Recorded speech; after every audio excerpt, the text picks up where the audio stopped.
Good morning students. आज हम start करेंगे chapter number 4 linear partial differential equations of second and higher order. कौन सी इक्वेशंस है? एक तो सबसे पहले वो पार्शियल है और क्या है, लीनियर है और उसका ऑर्डर क्या है, सेकंड है और हायर ऑर्डर है। दो तो होगा ही, दो से ज़्यादा भी हो सकता है।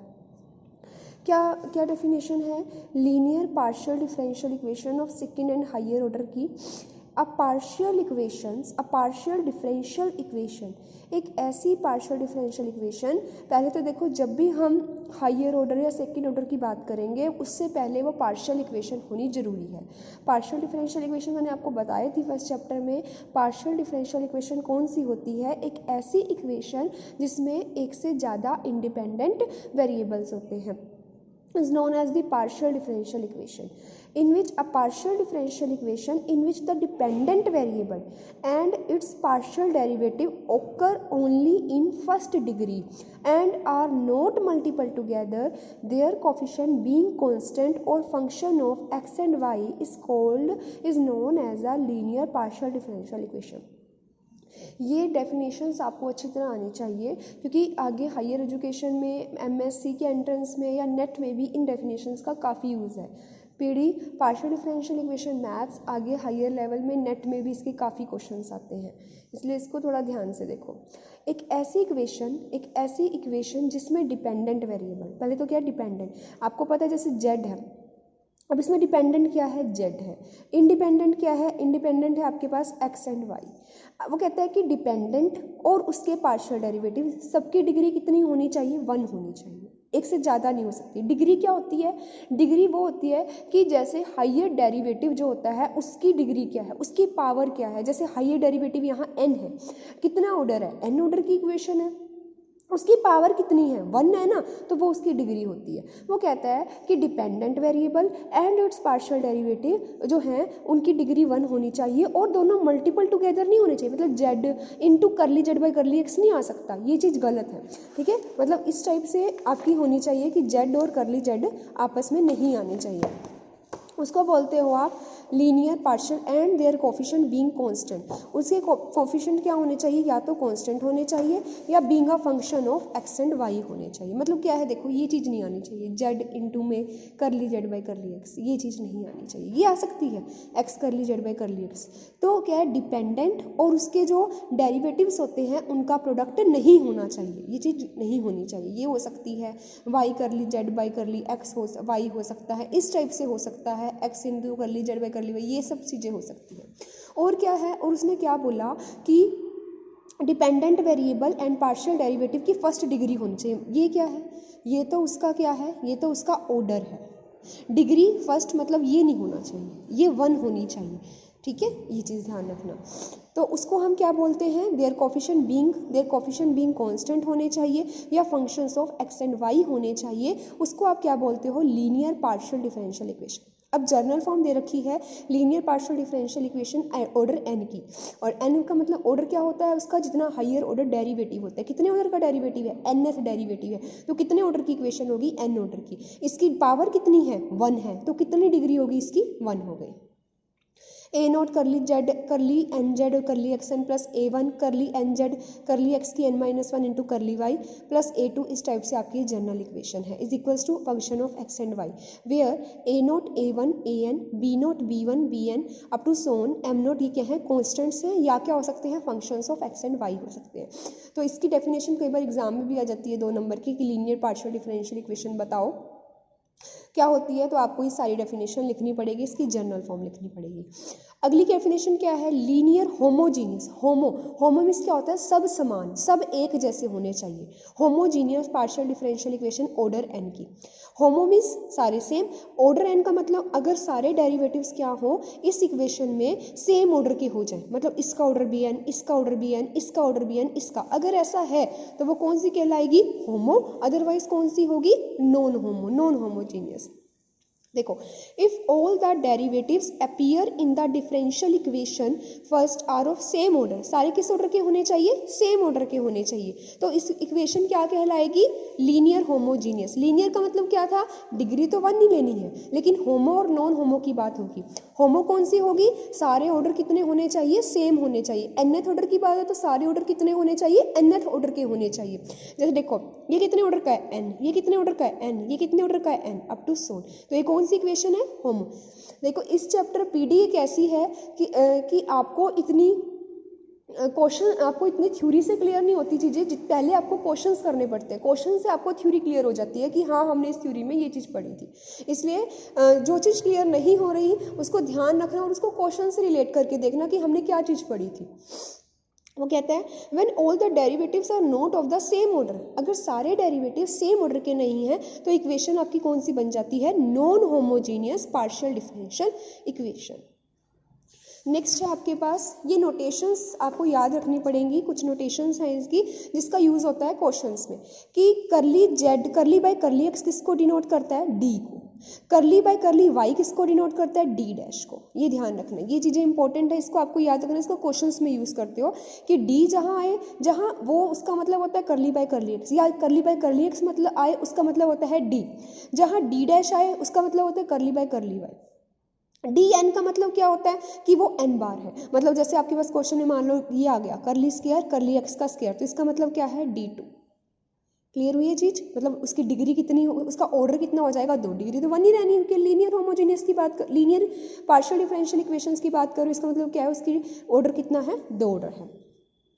In light of these notation differential equation first will be return as this. अब इन्होंने क्या करा, इसकी वैल्यू को इसमें पुट कर दिया। देखो हम देखते हैं इसको कैसे पुट करा। देखो n है, इसकी जगह क्या लिख सकते हो, dn, इसकी जगह क्या लिख सकते हो, डी एन माइनस 1 इंटू में डी डैश, इसकी जगह क्या लिख सकते हो, डी एन माइनस 2 इंटू में डी डैश 2, इसकी जगह क्या लिख सकते हो, ये वाई वाला आ गया डी डैश एन। क्लियर हुई ये चीज़ है, क्योंकि देखो जहाँ जहाँ आपके पास करली बाय में करली एक्स है उसको वो नोटेशन है डी की, जहाँ जहाँ करली बाय करली वाई आएगा वहाँ होगा डी डैश। जैसे स्क्वायर है तो इसका स्क्वायर, इसकी एन है तो इसकी पावर है, ये चीज़ ध्यान रखनी है। उसके बाद ये जर्नल नोटेशंस बता रखी है कि सिंबॉलिकली आप इसको क्या लिख सकते हो। अब आता है कि हमने सॉल्यूशन कैसे फाइंड आउट करने हैं, किसके solution, solution of homogeneous linear partial differential equation with constant coefficient. क्या कोफिशिएंट है, कांस्टेंट कोफिशिएंट है। कांस्टेंट का मतलब क्या है कि वो एक्स और वाई का फंक्शन नहीं है, वो कांस्टेंट है। कांस्टेंट 2 हो सकता है, सी हो सकता है, एनी कांस्टेंट है, बट वो एक्स और वाई का फंक्शन नहीं है। अब आपको मेन ध्यान रखना चाहिए इसमें क्या है कि जो भी सॉल्यूशन फाइंड आउट करते हो homogeneous linear partial differential equation का, वो 2 पार्ट्स में डिवाइड होता है, वो 2 पार्ट्स से मिलकर बना होता है। एक होता है कॉम्प्लीमेंट्री फंक्शन और दूसरा होता है उसका पर्टिकुलर इंटीग्रल, जो आप ओडी में ऑर्डिनरी डिफरेंशियल इक्वेशन में पढ़ चुके हो। इन सेकेंड सेमेस्टर में आप ये स्टडी कर चुके हो कि कॉम्प्लीमेंट्री फंक्शन क्या होता है, पर्टिकुलर इंटीग्रल फंक्शन क्या होता है। बस अब चेंज क्या आया, फिर आप सोचोगे कि हम पढ़ी क्यों रहे हैं पार्शियल। वहाँ पर हम एक इंडिपेंडेंट वेरिएबल लेकर चलते थे, सिर्फ x या सिर्फ y। यहाँ कितने इंडिपेंडेंट वेरिएबल की बात हो रही है, 2 की, एक x और एक y।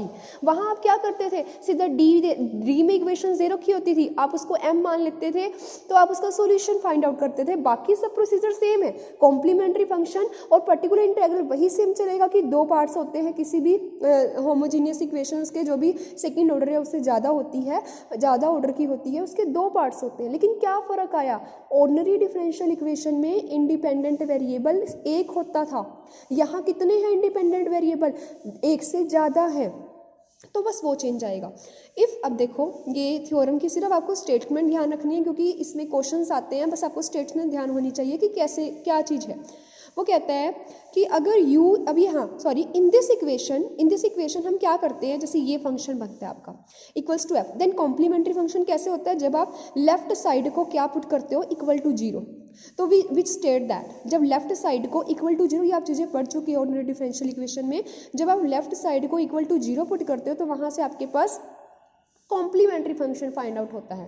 तो क्या थ्योरम है आपके पास, if u is the complementary function, u क्या है, कॉम्प्लीमेंट्री फंक्शन, z डैश क्या है, पर्टिकुलर इंटीग्रल फंक्शन है लीनियर पार्शियल डिफरेंशियल इक्वेशन का, तो क्या होगा, देन u प्लस में z dash is general solution.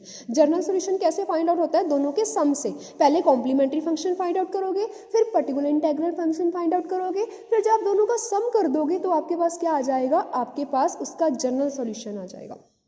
Clear है।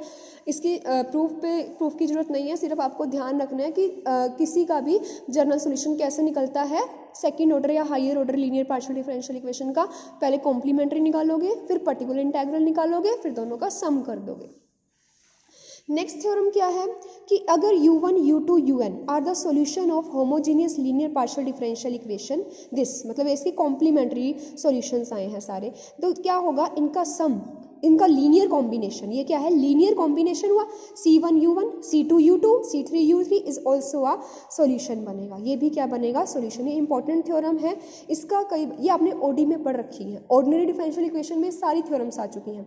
इसका डायरेक्ट यूज नेट में भी काफ़ी क्वेश्चंस आते हैं इससे रिलेटेड, कि वहाँ पर हम स्टेटमेंट दे देते हैं कि अगर ये आपकी होमोजीनियस सॉल्यूशंस हैं, क्या इनका लीनियर कॉम्बिनेशन सॉल्यूशन बनेगा, तो आपको ध्यान होना चाहिए कि बात किसकी है, होमो में बनता है, नॉन होमोजीनियस में कंडीशंस आ जाती हैं। इसलिए आपको ध्यान रखना है कि जब भी आप homogeneous solution linear partial differential equations की बात करोगे और ये क्या है सारे उसके होमोजीनियस सॉल्यूशंस हैं किसके इक्वल्स टू 0, मतलब कॉम्प्लीमेंट्री फंक्शंस हैं सारे, तो उनका लीनियर कॉम्बिनेशन भी क्या बनता है, उसका सॉल्यूशन बनता है।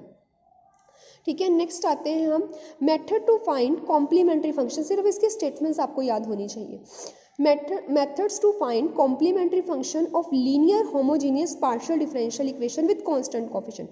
अभी मैंने आपको बताया कि किसी का भी सॉल्यूशन जो होता है second order homogeneous linear differential equation का, और दो पार्ट से बना होता है, एक कॉम्प्लीमेंट्री फंक्शन, एक पर्टिकुलर इंटीग्रल, जो चीज़ आप ऑर्डिनरी डिफरेंशियल इक्वेशन में भी पढ़ चुके हो। अब इसके मेथड्स, इसको फाइंड आउट करने के अलग मेथड है, इसके फाइंड आउट करने के अलग मेथड है। अगर मैं इन दोनों को सम कर देती हूँ तो वो क्या बन जाता है, उसका जनरल सॉल्यूशन बन जाता है। ठीक है, तो इसको क्या है, सबसे पहले देखो फाइंड करने के लिए क्या करना पड़ेगा।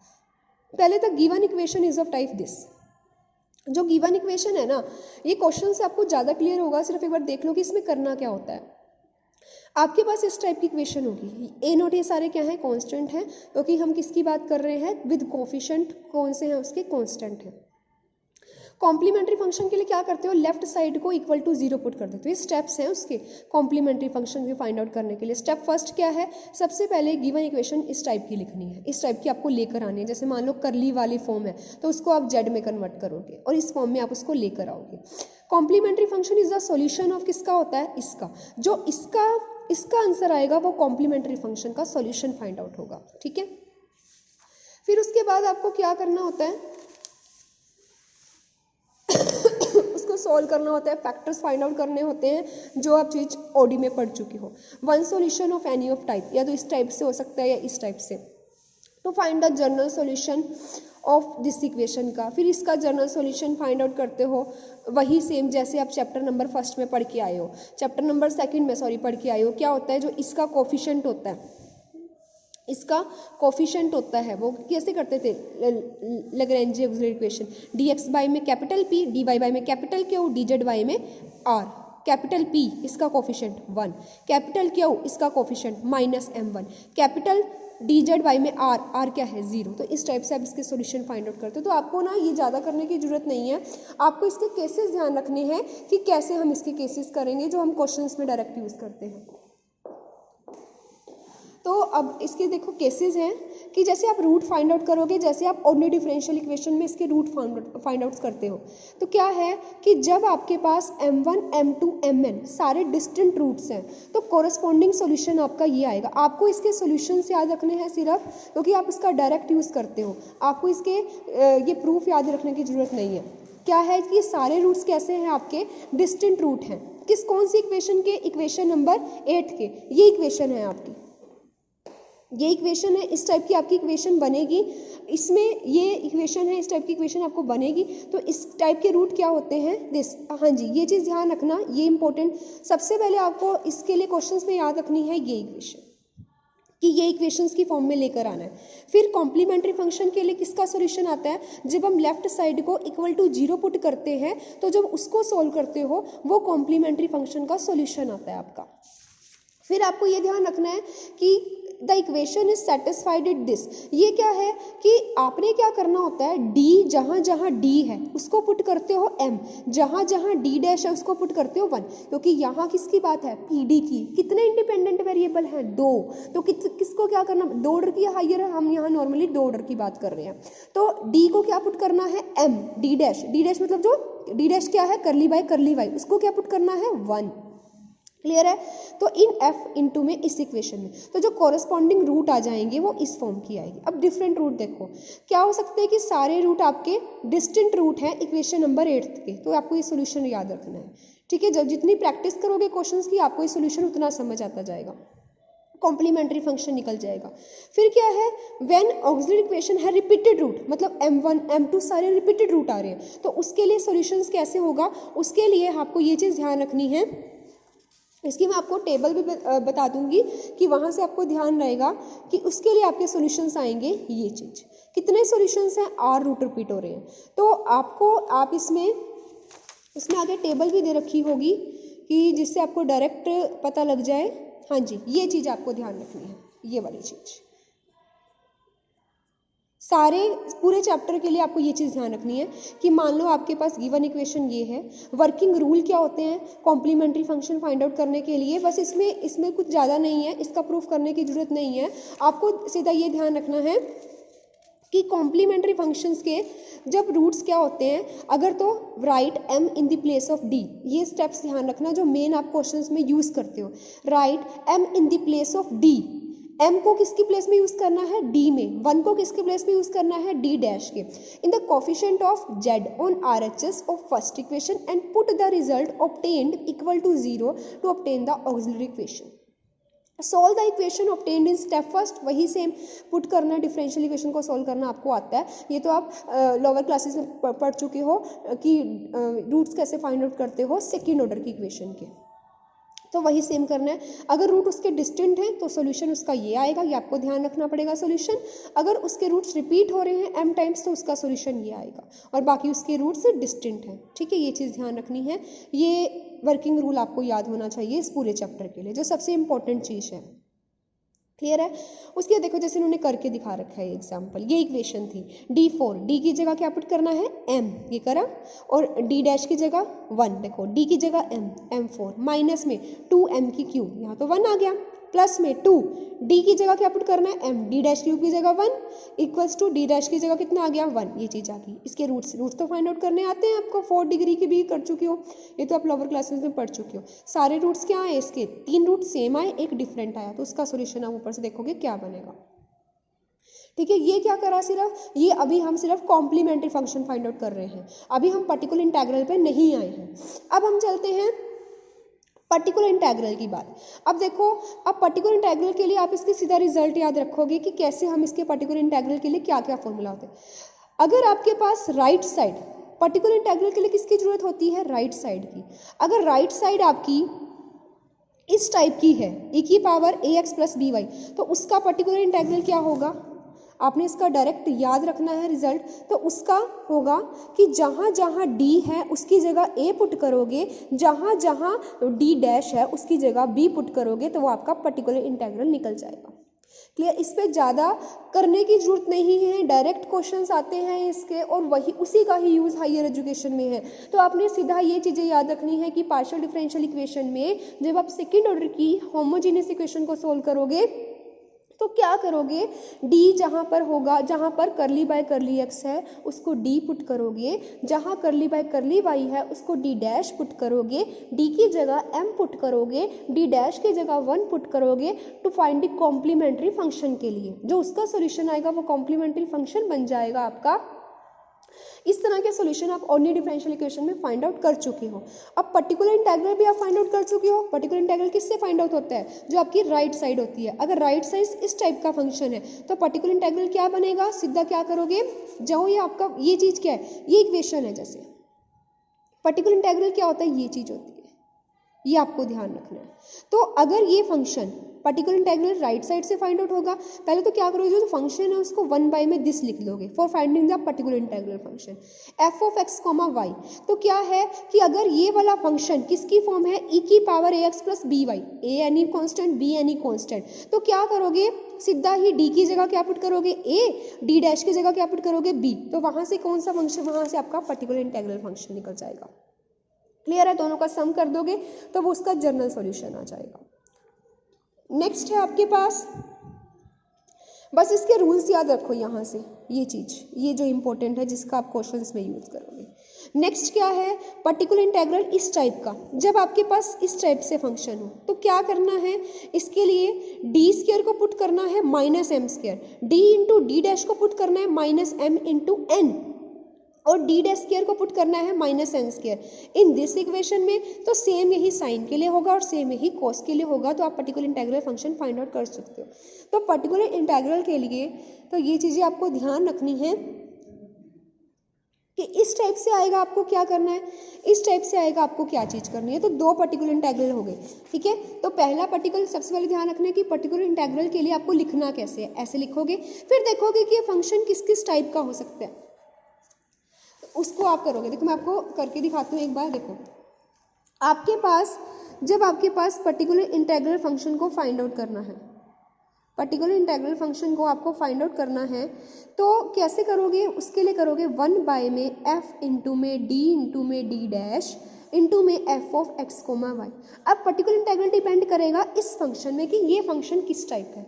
अब ये किस किस टाइप का हो सकता है, मान लो केस फर्स्ट, इसी से ऐसे ही ध्यान रखना, रट्टा मत मारना किसी चीज को कि आपने कौन सा मेथड कब अप्लाई करना है, सिर्फ इस चीज को ध्यान रखना कि अगर आपका पास जो f of x comma y है वो किस टाइप का है, ई की पावर ए एक्स प्लस में b y. Then particular integral किस टाइप का हो गया, पर्टिकुलर इंटीग्रल आ गया 1 में क्या करोगे, f of a comma b e की पावर ए एक्स प्लस में बी वाई। डैट इज आपने क्या करा, आपने d को किस में चेंज करा, a में, और d डैश को किस में चेंज करा, b में। ये आपका पर्टिकुलर इंटीग्रल निकल जाएगा। सेकंड क्या है, जब आपके पास f किस फॉर्म का है, तो f फॉर्म है साइन ऑफ, किस फॉर्म का है, mx प्लस में ny, और किस फॉर्म का है, cos ऑफ mx प्लस में ny। इसको ध्यान रख लेना और इसी को डायरेक्ट क्वेश्चंस में यूज करना, फिर आपकी प्रैक्टिस हो जाएगी तो आपको समझ आ जाएगा हमने कैसे करना है। देन पर्टिकुलर इंटीग्रल किस टाइप का होगा, वो होगा किस टाइप का होगा, पर्टिकुलर इंटीग्रल के लिए क्या करोगे, आपने पुट करना है, तो यही चीज होती है, d इंटू में d डैश होता है। अगर इस टाइप का है साइन ऑफ mx प्लस में ny, ये चीज होगी। तो क्या करना है, डी स्क्वायर को पुट करना है आपने किस में, माइनस ऑफ एम स्क्वायर में, डी डैश स्क्वायर को पुट करना है माइनस ऑफ एन स्क्वायर में, और डी इंटू में डी डैश को पुट करना है माइनस ऑफ एफ में।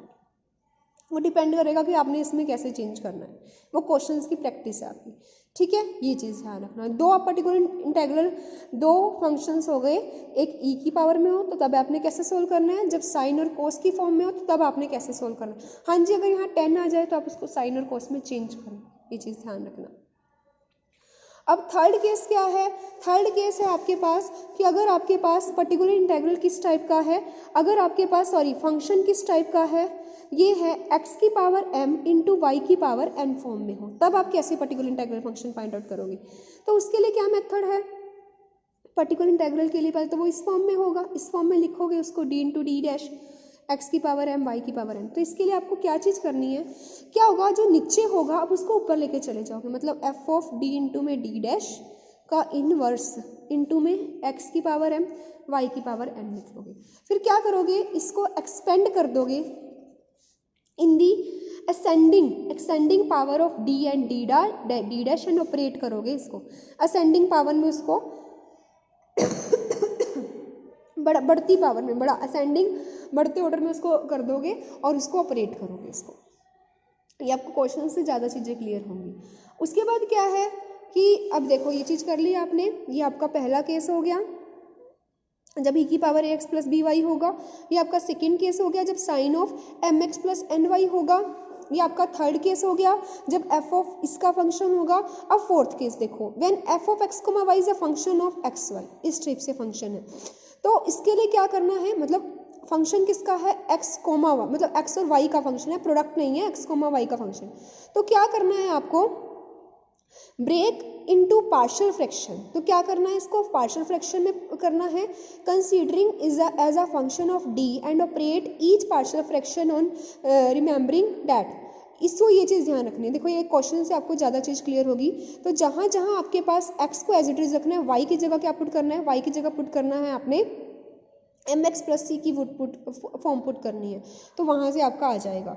ये मैं क्वेश्चन से आपको क्लियर करवाती हूँ स्टेप्स। हाँ जी, अब देखो यहाँ से सब चीज़ें हैं, 4 केस हैं पर्टिकुलर इंटेग्रल के फाइंड आउट करने के लिए, मतलब 4 टाइप का आपका पर्टिकुलर इंटेग्रल आ सकता है। या तो फंक्शन किस फॉर्म का हो, e की पावर ax प्लस by हो, तब कैसे करना है, साइन और कोस हो तब कैसे करना है, e की x की पावर m y की पावर n हो तब कैसे करना है, फोर्थ क्या है x और y का फंक्शन हो तब कैसे करना है। आपने y को क्या पुट करना है, y को आपने c को क्या पुट करना है, y प्लस में mx, ये चीज़ आपको पुट करके चलनी है। या y को क्या पुट करना है, c माइनस mx, सॉरी। ये 4 केस, ये 4 केसों से, 4 चीज़ों से आपका पूरा चैप्टर हो जाएगा। ये 4 चीज़ें मेन आपको ये ध्यान रखनी है, और ध्यान रखना है कि d को क्या पुट करते हो, d डैश को क्या पुट करते हो, m किसको पुट करते हो, 1 किसको पुट करते हो, कॉम्प्लीमेंट्री फंक्शन किस टाइप से बन सकता है, उसके भी 2 हैं, या तो रिपीटेड रूट्स हो सकते हैं या डिस्टिंक्ट रूट हो सकते, या रिपीट हो सकते हैं या डिस्टिंक्ट हो सकते हैं, उसके 2 मेथड्स हैं। और पर्टिकुलर इंटेग्रल के 4 टाइप्स हैं। फिर दोनों का सम करोगे तो वो उसका जनरल सॉल्यूशन निकल जाएगा। क्लियर है। अब हम नेक्स्ट लेक्चर में इसके क्वेश्चंस करेंगे, तब आपको चीज़ें और क्लियर होंगी कि क्वेश्चन से कैसे रिलेट करना है इन चीज़ों को। Thank you.